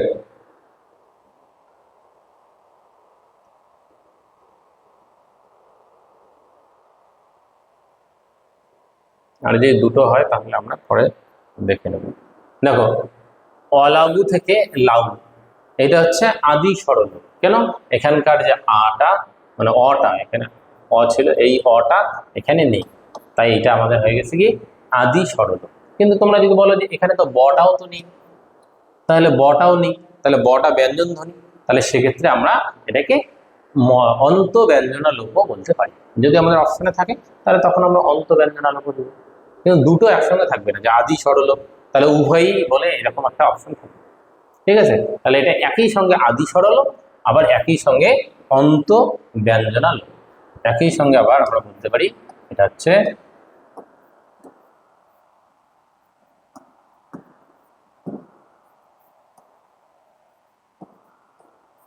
অন্ত ব্যঞ্জনালোপ। আবার দেখো, শিয়াল থেকে শিয়াল স্বরসঙ্গতি, সুবর্ণ থেকে স্বর্ণ, এটা তো হচ্ছে মধ্য সরল, এই উকারটা এখানে লোপ পেয়ে গেছে। কহিল থেকে কৈল, এখানে হলোপ অর্থাৎ অন্তর্হতি, অর্থাৎ তোমরা বলতে পারো বা অন্ত ব্যঞ্জনালোপ। তারপরে পুরোহিত থেকে পুরুত, এটাও অনুরূপ। বড্ড থেকে বড়, এইটা ব্যঞ্জনালোপ। দেখো দুটো ড এখানে নেই, একটা ড নেই, এটা যদিও ড এর পরিবর্তে এটা আর একটা রূপ আছে, র হয়ে গেছে, কিন্তু এখানে দুটো ড ছিল, নেই, সেটা লোপ পেয়ে গেছে, তাই এটা ব্যঞ্জনালোপ। মাঝখানের তাই তোমরা বলতে পারো মধ্য ব্যঞ্জনালোপ। কর্ম থেকে কম্ম, এটা আমরা দেখলাম যে কর্ম থেকে কর্ম, এটা সমীভবন। সত্য থেকে সত্যি, সমীভবন। বাক্স থেকে বাষ্ক, এটা ধ্বনি বিপর্যয়, এগুলো উপরে আলোচনা করা হয়ে গেছে। আজি থেকে আইচ, এটা অপিনিহিতি। করিয়া থেকে করে, এটা অবিশ্রুতি। তাই না? এগুলো দেখে নাও, আমরা প্র্যাকটিসে গিয়ে এগুলো ধর। আবার করিয়া থেকে করে, এটা কি? এটা হচ্ছে অভিশ্রুতি। রত্ন থেকে রতন, এটা স্বরভক্তি বা বিপ্রকর্ষ। স্টেশন থেকে স্টেশন, এটা আবার আদি স্বরাগম। ক্লিয়ার? এবার আমাদের কিছু কমন মিস্টেক দেখো, কোরিয়া থেকে করে কে, অনেকে কিভাবে কোরিয়া থেকে করে এরকম দেওয়া থাকলে অনেকে ভাবে এটা অপিনিহিত, কিন্তু না, তার কারণ অপিনিহিতি হলো মাঝের ভাব। যেমন কোরিয়া কইরা, তারপর হচ্ছে করে, তাহলে করে এইটা হচ্ছে আমাদের অবিশ্রুতি। স্বরভক্তি আর স্বরাগমকে, স্বরভক্তি আর যে স্বরাগম আছে মানে মধ্য স্বরাগম, সেটাকে অনেকে ভাবে যে আলাদা ব্যাপার, কিন্তু আসলে এটা আলাদা নয়, একই একটু জিনিস। স্বরভক্তি আর মধ্য স্বরাগম, এখানে মধ্য স্বরাগম বা স্বরাগম, তাহলে স্বরভক্তি বা মধ্য স্বরাগম দুটো একই জিনিস। এখানে যুক্তাক্ষর ভেঙে মাঝে স্বর আনাই এর কাজ, যেমন প্রীতি থেকে প্রীতি। আবার যদি দেখি আমরা পিশাচ থেকে পিচাস, এটাকে অনেকে কিভাবে যে এটা বিষমী ভবন হয়েছে, তালবস্য আর চটা এখানে কি বিষমী ভবন হয়েছে, কিন্তু না, এটা বিষমী ভবন নয়। দেখো এটা দুটো বর্ণ দুটো পাল্টে যায়নি, বরং তারা নিজেদের জায়গা অদল বদল করে নিয়েছে, তাই এটাকে আর কিন্তু আমরা বিষমী ভবন বলতে পারবো না, এটাকে আমাদের ধ্বনি বিপর্যয়ই বলতে হবে। কিন্তু বিষমী ভবনে আমরা দেখলাম যে লাল থেকে নাল, দেখো এখানে কিন্তু পরিবর্তন হয়ে গেছে, মানে নেই এখানে, আর এখানকার নেই ল আর ন নেই, কিন্তু এখানে কিন্তু আছে, এখানে প আছে, তালবস্য আছে, চ আছে, এখানে প চ তালবস্য আছে, তাহলে এখানে শুধু জায়গাগুলো পরিবর্তন করেছে, তাহলে জায়গা পরিবর্তন হলে সেটা বিষমী ভবন হবে না, সেটা হবে ধ্বনি বিপর্যয়। আবার বৌদিদি থেকে বৌদি, এইটাকে অনেকেই ভাবে কি যে এটা একটা স্বরলোপ, কিন্তু আসলে এটা স্বরলোপ নয়, এটি হচ্ছে সমাক্ষর লোপ বা ব্যঞ্জনা, অর্থাৎ পাশাপাশি একই অক্ষর থাকলে উচ্চারণের সুবিধার্থে আমরা জানি যে একটি লোপ পায়। এবার আমরা পূর্বে কি কি শিখলাম সেগুলোর একটু কুইক রিভিশন করে নিই।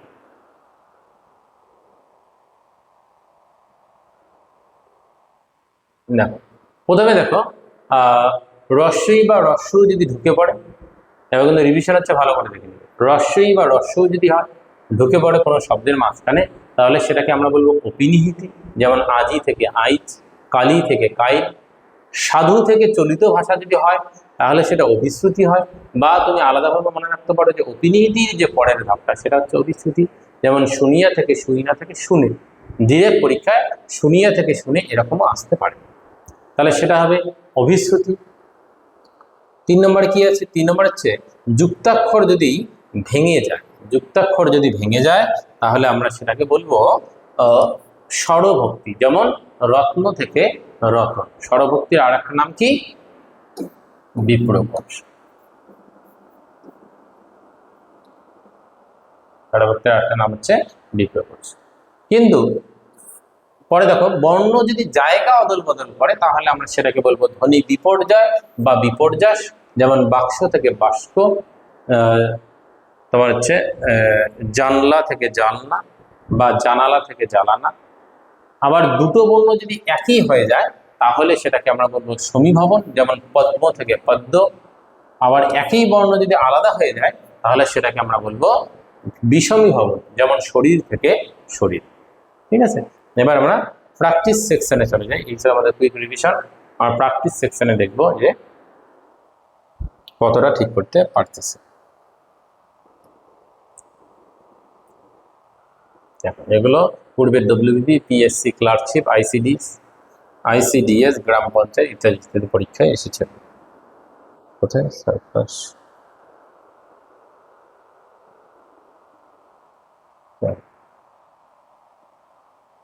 প্রত্যেকে মাইকটা করে অন করো এবং উত্তরটা করে বলবে। এর আগেরটাতে আমাদের প্র্যাকটিস করতে খুব অসুবিধা হয়েছে, তাই এখানে উত্তরগুলো আউট করে দেওয়া হয়েছে। যেমন স্কুল থেকে স্কুল, বলো স্কুল থেকে স্কুল। হ্যাঁ, অপশন এ। এখন এখন কতজন জয়েন দেখাচ্ছে?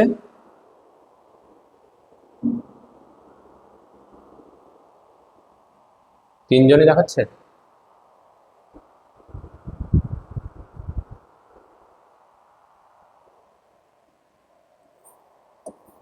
আচ্ছা ঠিক আছে, স্কুল থেকে স্কুল যদি দেখি, এটা আমাদের ধ্বনি পরিবর্তনের কোন নিয়ম? এটা আদি স্বরাগম। কেন?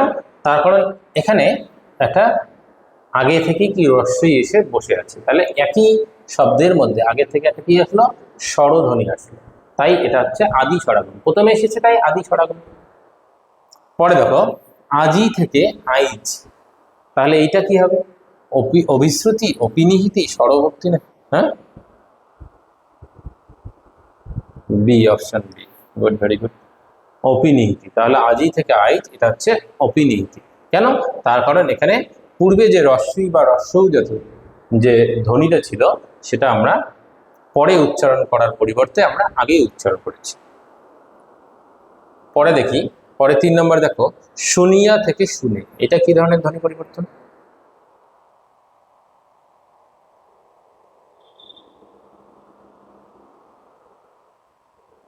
শুনিয়া থেকে শুনে, এটা যদি দেখি তাহলে এটা আমাদের অভিশ্রুতি। আমরা বললাম যে অভিশ্রুতি কখন? হ্যাঁ ঠিক আছে, একদম ঠিক বলেছি। শুনিয়া থেকে শুনে এটা অভিশ্রুতি, কারণ এটা হচ্ছে আমরা বলতে পারি যে শুনিয়াটা সাধু ভাষা, শুনিয়াটা চলিত ভাষা। বা অনুরূপভাবে আমরা আরেকটা কারণ বলতে পারি এটা অপিনিহিতির পরের রূপ, অর্থাৎ শুনিয়া থেকে শুইনা থেকে শুনে, তাই এটা অভিশ্রুতি। ঠিক আছে, পরে 4 নম্বর রত্ন থেকে রতন, এটি কোন নিয়মের উদাহরণ? সমীভবন, বিষমীভবন, ধ্বনি বিপর্যয়, স্বরভক্তি বা বিপ্রকর্ষ? স্বরভক্তি। আর একজন কে বললো এ সমীভবন। কেন? যুক্তি বুঝলাম না, কথাটা ক্লিয়ার আছে না? আচ্ছা আচ্ছা, এটা স্বরভক্তি বা বিপ্রকর্ষ, কারণ এর মাঝখানে আমরা যদি এটাকে ভেঙে দেখি, র যোগ ত যোগ ন, এটা আমাদের হয়ে গেছে র যোগ অ যোগ ত যোগ দন্তন্য বা অ। এখানে যদি দেখি আমরা যদি না দেই র এবং ত এর মাঝখানে একটা অ ধ্বনি এসেছে, ভাঙাটাকে আরো বড় করে ভাঙা যায়, গেলাম না আর ওইদিকে। তাহলে আমাদের অটা এসেছে, তাই এটা আমাদের স্বরভক্তি বা বিপ্রকর্ষ। আচ্ছা, মনে আছে স্বরভক্তি বা বিপ্রকর্ষের আর একটা নাম কি ছিল, বলতে পারবে অপশন ছাড়া? স্বরভক্তি বা বিপ্রকর্ষের আর, হ্যাঁ, স্বরাগম। কি স্বরাগম? স্বরাগমের তো তিনটা ভাগ আছে। মধ্য স্বরাগম, ভেরি গুড, ঠিক ঠিক। আচ্ছা, 5 নম্বর। 5 নম্বর হচ্ছে শরীর থেকে শরীর। এইটা বলো, এটা কি হবে? অপশন এ সমীভাবন, বি সমীভাবন। বাকি জন কি বলছে? বি হবে, ঠিক, বিষমীভবন। কারণ এখানে যে আমাদের দেখো দুটো র, একটা র এখানে পরিবর্তন হয়ে ল হয়েছে, তাই এটা বিষমীভবন হয়েছে। 6 নম্বর, পিশাচ থেকে পিচাস, এটি কিসের উদাহরণ? অপশন এ ধ্বনি বিপর্যয়, বি সমীভবন। কোনটা বলো, আরো অপশন লাগবে? ধ্বনি বিপর্যয়। তুমি তো ক্লাস পড়নি মনে হয়, যে ক্লাস করেছো? আচ্ছা, ধ্বনি বিপর্যয় এখনই কেউ একজন জয়েন করেছে মনে হয়, আমাদের এখানে বুঝতে পারছি না, শব্দটা শুনলাম। আচ্ছা, ঠিক আছে। পিশাচ থেকে পিচাস, এটা বললে কি? ধ্বনি বিপর্যয়। আচ্ছা, ধ্বনি বিপর্যয়ের আর একটা নাম কি ছিল, কে বলতে পারবে? ধ্বনি বিপর্যয় আর একটা নাম, ক্লাস পড়ানোর সময় তো লিখিয়ে দিবি। ধ্বনি বিপর্যাস, ধ্বনি বিপর্যয় বা ধ্বনি বিপর্যাস। আচ্ছা, ঠিক আছে। 7 নম্বর দেখো, বড় দাদা থেকে বড়দা, এটি কোন ধরনের ধ্বনি পরিবর্তন? একটা আদি স্বরলোপ, সমাক্ষর লোপ বা কাকপদ, অন্তর্হতি এবং বিষণ্ণ। বলো। সমাক্ষর লোপ, রিপিট। তখন দুটো দা থেকে এখানে একটা দা হয়েছে। পরে দেখো 8 নম্বর দেখো, পদ্ম, ম থেকে পদ্ম, ধ্বনি পরিবর্তনের এই রীতিকে আমরা কি বলি? বিষমীভবন, সমীভবন, স্বরসঙ্গতি, ব্যঞ্জনালোপ। সমীভবন। আচ্ছা, এটা বলতে পারবে এটা প্রগত সমীভবন, পরাগত সমীভবন না অন্যান্য সমীভবন? প্রগত, কারণ প্রথমেরটা ঠিক আছে, পরেরটা পরিবর্তন হয়েছে। 9 নম্বর, বিলাতি থেকে বিলিতি, এটি কিসের উদাহরণ?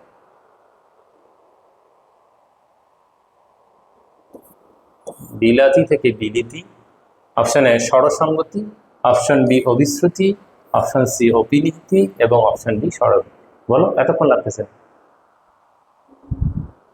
স্বরসঙ্গতি, একদম স্বরসঙ্গতি। বিলাতি থেকে বিলিতি, এখানকার আকারটা রস্যই হয়ে গেছে। আচ্ছা, 10 নম্বর, মধ্য স্বরাগমের অপর নাম কি? একটু আগে মনে হইল, বলো কোনটা তোর? হ্যাঁ, মধ্য স্বরাগমের অপর নাম কি? অপিনীতি। কে বলছে?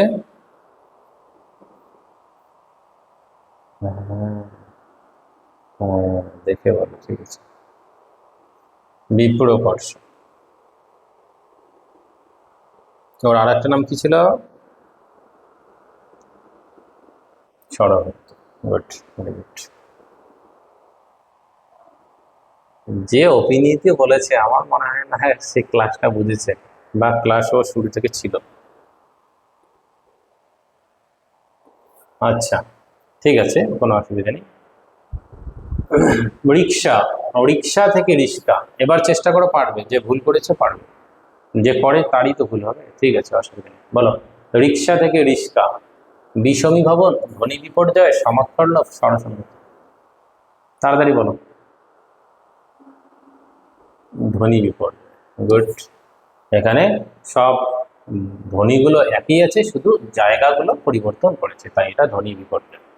তারপর 12 নম্বর, মাছুয়া থেকে মেছো। এইটা অপশন লাগবে, তাই না? অপশন ছাড়া পারবে না। অবিশ্রুতি। গুড, ভেরি গুড, অবশ্যই অবিশ্রুতি। তখন মাছুয়ার পরের রূপটা ছিল আমাদের মাউছুয়া। এই উটা পরেরটাতে দেখো, বা আমরা বলতে পারি যে মাছুয়া আর মেছো, এই মেছোটা হচ্ছে আমাদের চলিত বাংলা, তাই এটা হচ্ছে অবিশ্রুতি। তারপর 13 নম্বর, ফাল্গুন থেকে ফাগুন, এটি কিসের উদাহরণ?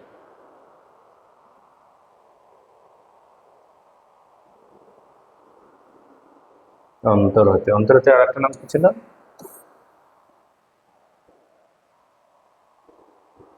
অন্তর্হতি, আর একটা নাম কি ছিল? আচ্ছা, এইটা অপশন নেই এখানে, আর কি অপশন দেওয়া যায়? ফাল্গুন থেকে ফাগুন, যেগুলো শিখলে, যে ধ্বনি পরিবর্তনের রূপের নামগুলো শিখলে, সেগুলোর মধ্যে আর কোন অপশনটা হবে অন্তর্হতি কথাটা বাদ দিয়ে? পারবে? ব্যঞ্জনাল, বা আমরা বলতে পারি মধ্য ব্যঞ্জনাল। ব্যঞ্জন বর্ণ বা ধ্বনি এখানে লোপ পায়নি, এখানে ল আছে, এখানে ল নেই, তাহলে পরিবর্তনটা,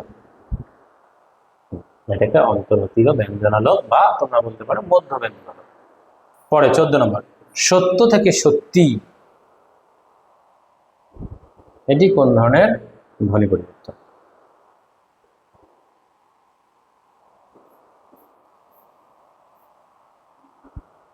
অপশন, সমীভবন তো অপশন নেই, কোথায় সমীভবন? আদি স্বরাগম, কেমন করে?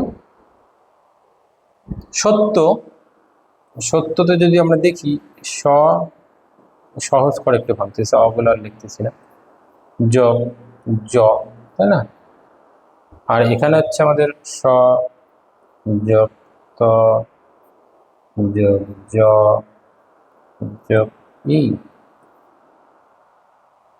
কি হয়েছে এবার, কি পরিবর্তন হয়েছে?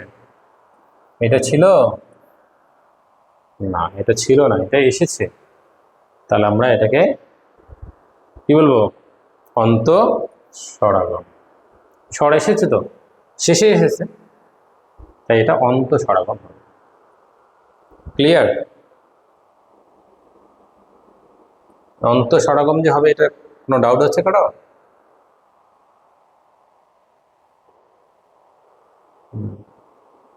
স্যার পড়ালে যে ঠিক হবে এরকম কোনো নিয়ম নেই, কিন্তু স্যারেরও ভুল হতে পারে। 15 নম্বর, জানালা থেকে জানলা, এটা কি আদি সরলোক, মধ্য সরলোক, অন্ত সরলোক, না অন্তর্হতি? জানালা থেকে জানলা, তাড়াতাড়ি বলো, সহজ জিনিসগুলো এতটা সময় লাগে। মধ্য সরল। Good, very good. কেন? এখানে মাঝখানের আকারটা এখানে নেই, উঠে গেছে।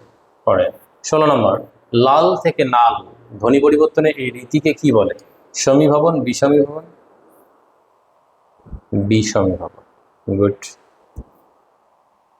পরে 17 নম্বর, বাক্য থেকে বাক্য, এটা বলো অপশন ছাড়া।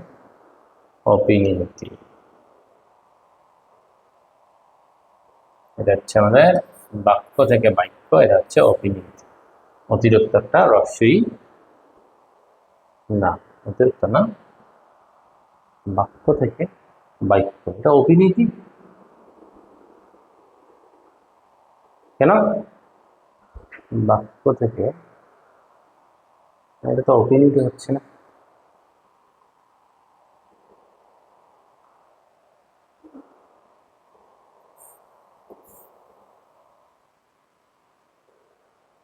এখানে যদি আমরা ভাঙি, বযোগ আযোগ অযোগ যোগ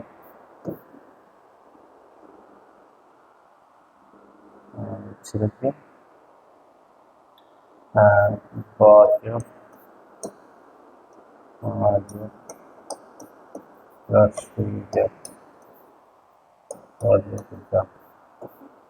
অপিনিত হচ্ছে না যে,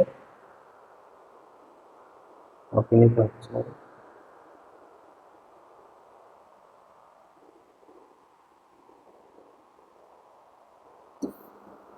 স্বরভক্তি বা বিপ্রকর্ষ বা মধ্য স্বর।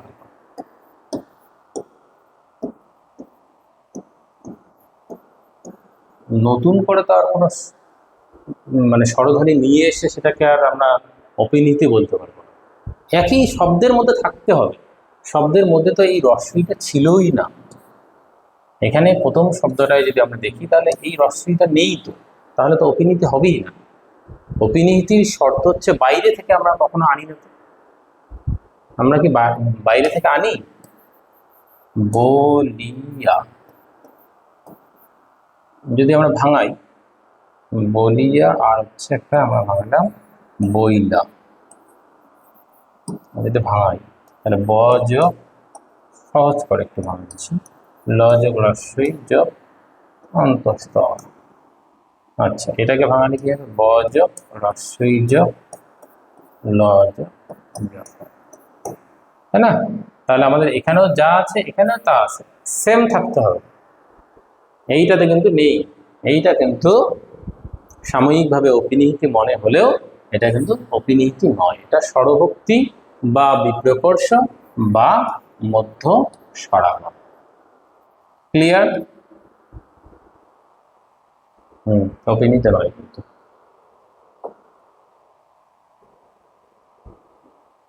18 নম্বর, তৎ যোগ জন্য সমান তৎজন্য। এটা কি ধরনের সমীকরণ?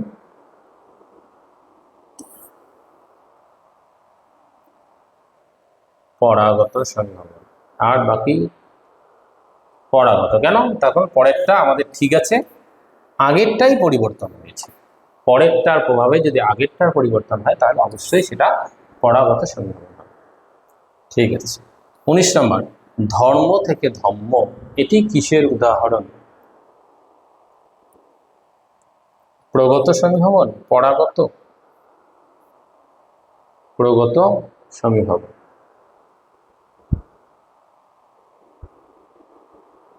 বাকিরা?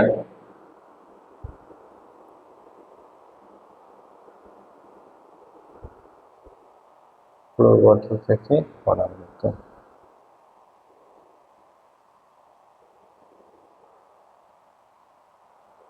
বাকিরাও কি একই কথা বলতেছে? প্রগত ধর্ম হচ্ছে তোমার ধর্ম, রয়ের উচ্চারণটাকে আমরা ম করতেছি। আচ্ছা, ধর্ম ধর্ম এরকম একটা উদাহরণ পড়েছিলাম। আচ্ছা, এইটা কনফিউশন, ধর্ম ধর্ম। কি বললে তুমি আনসার? প্রগত সমীকরণ, ধর্ম ধর্ম। আচ্ছা, উদাহরণে তোমরা একটু দেখে নিবে। আচ্ছা, একটু দেখে নিচ্ছি। প্রগত থেকে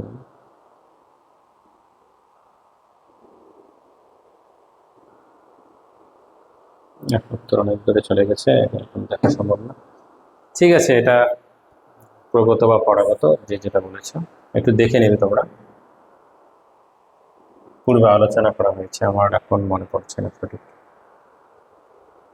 দেখো 20 নম্বর দেখো, উদ্ধার থেকে উধার, এইটা ধ্বনি পরিবর্তনের কোন নিয়ম এখানে কাজ করতেছে?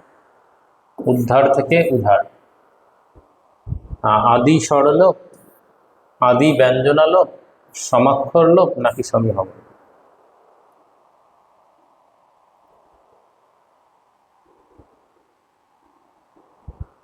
বলো।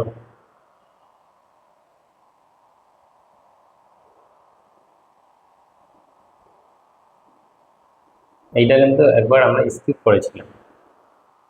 এটা উদ্ধার থেকে উধার, এটা অনেক কারণেই এটাকে ওরা দটা উত্তরে জেনে নিয়েছে, দটাকে ওরা কি করেছে প্রথমে ধরে এটাকে আদি ব্যঞ্জনা লোপ করেছে।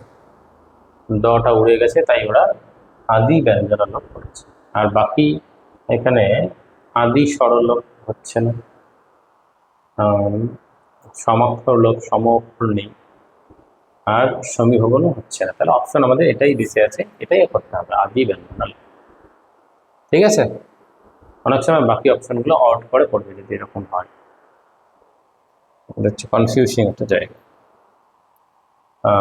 21 নম্বর, কপাট থেকে কবাট। এইটা হচ্ছে ঘোষী ভবন, তখন একটা অঘোষ ধ্বনি ঘোষ ধ্বনিতে পরিণত হয়েছে, তাই এটা ও একটা ক খ ব, একটা ঘোষ ধ্বনি, অঘোষ ধ্বনি ঘোষ ধ্বনিতে পরিণত হয়েছে, তাই এটা ঘোষী ভবন। পরে দেখো, দেশি থেকে দিশি, এটি কিসের উদাহরণ? স্বরসঙ্গতি। 23 নম্বর, আশা থেকে আশ।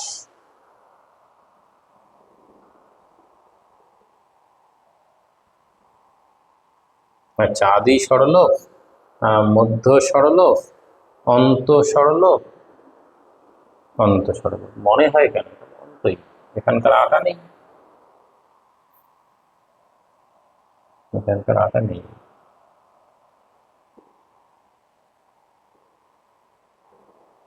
24 নম্বর, কন্যা থেকে কনে, কি হবে এটা? Option A, option B, option C, option D, বলো, দেখে বলো।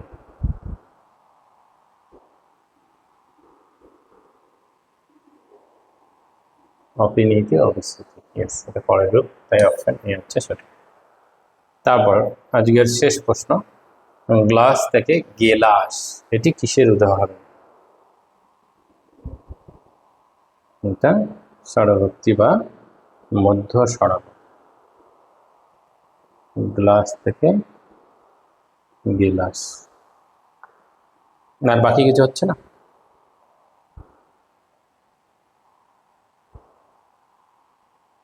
ঠিক, মধ্য স্বরগম বা স্বরভক্তি। আমাদের এই ছিল 25টা প্র্যাকটিস সেট। একটা প্রশ্ন কনফিউজ হলো, সেটা একটু বলে দিই, কোনটা যেন হয়েছে, কত নম্বর প্রশ্ন মনে আছে কারণ? 22, 21, না, ধর্ম, এটা একটু দেখে না, এটা দেখে না তো প্রত্যেকেই উদাহরণ আছে।